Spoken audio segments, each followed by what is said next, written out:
Shalom, shalom. Today's spooky story from the Bible comes from the book of Jonah. So we are going to fast forward to the part where Jonah gets thrown overboard and swallowed by a whale. And yes, I know it wasn't a whale, but I'm using that vernacular because that's what we're familiar with. So imagine you're Jonah and you're attempting to run away from God, and you're on this boat out on the water, and there's this horrible storm and it's your fault, and you get thrown overboard. I mean, that's already a bad situation, but then you get swallowed by a giant fish or sea creature, but just a giant creature in the water swallows you. Like, when we think of this story, we think of Jonah as being in the stomach of the whale. So just imagine, like, being eaten and going through the entire process of ending up in the stomach of this animal.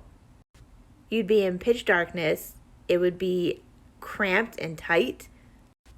I just don't even want to think about that, like Jonah being eaten alive by a giant sea creature. So in chapter 2 of his story, it talks about a prayer that he makes from inside the creature, where he cries out from Sheol or death, and that he's being dragged down and drowned to the bottom of the earth. Now, some people believe that he was near death, and some people believe that he actually died inside of that whale, despite the fact that in Sunday school we pretty much grew up thinking about him just like sitting inside there in this giant space with like a candle or something. I don't know. So it goes on to say that God hears his prayer and that he lifts him up from the darkness and that he commands the creature to spit Jonah out. Now, Christians believe that this is a foreshadowing of Jesus because Jonah was inside the whale for 3 days. But for me, one of the best parts of the story is that when the creature finally does spit Jonah out, he spits him out exactly where he didn't want to be.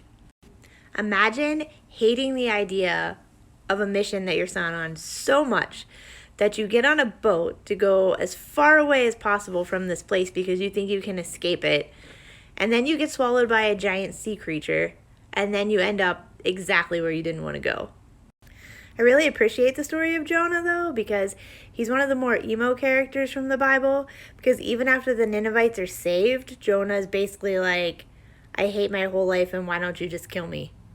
He is just so disgruntled the entire time and just doesn't want to do what God wants him to do, and I just think that that's really relatable to a lot of us sometimes.